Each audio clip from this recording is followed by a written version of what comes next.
ಎಲ್ಲ ವೀಕ್ಷಕರಿಗೂ ಆತ್ಮೀಯವಾದ ಸ್ವಾಗತ.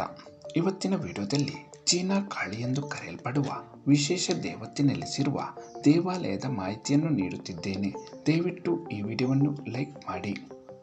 ಚೀನಾ ಟೌನ್ ಎಂದು ಖ್ಯಾತಿ ಪಡೆದಿರುವ ಕೋಲ್ಕತ್ತಾದ ತಾಂಗ್ರಾ ಪ್ರದೇಶದಲ್ಲಿ ಕಾಳಿ ದೇವಿಗೆ ಅರ್ಪಿಸಲಾಗಿರುವ ಈ ದೇವಾಲಯವಿದೆ.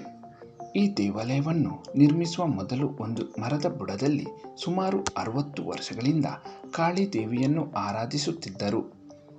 ಸ್ಥಳೀಯ ಜನರು ತಿಳಿಸುವ ಪ್ರಕಾರ ಒಂದು ಬಾರಿ ಚೀನಾ ಮೂಲದ 10 ವರ್ಷದ ಹುಡುಗ ತೀವ್ರ ಅನಾರೋಗ್ಯಕ್ಕೀಡಾಗಿ ಚಿಕಿತ್ಸೆ ಫಲಕಾರಿಯಾಗದೆ ಸಾಯುವ ಪರಿಸ್ಥಿತಿ ಎದುರಾದಾಗ ಆತನ ತಂದೆ ತಾಯಿ ಆತನನ್ನು ಆ ಮರದ ಕೆಳಗೆ ಮಲಗಿಸಿ ಕಾಳಿ ದೇವಿಯನ್ನು ಪ್ರಾರ್ಥಿಸಿದಾಗ ವಿಸ್ಮಯಕಾರಿ ಘಟನೆಯೊಂದು ಸಂಭವಿಸುತ್ತದೆ.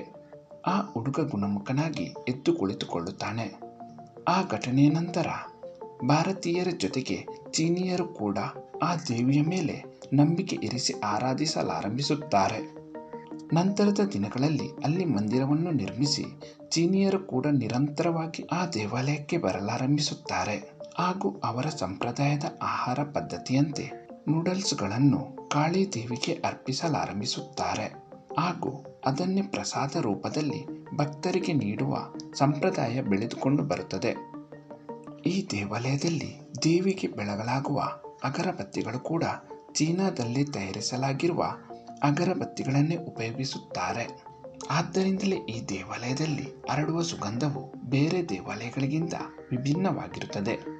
ಚೀನಿ ವಸ್ತುಗಳಿಂದ ಆರಾಧಿಸಲ್ಪಡುತ್ತಿರುವ ಕಾರಣ ಈ ದೇವಿಗೆ ಚೀನಾ ಕಾಳಿ ಎನ್ನುವ ಹೆಸರು ಬಂದಿದೆ.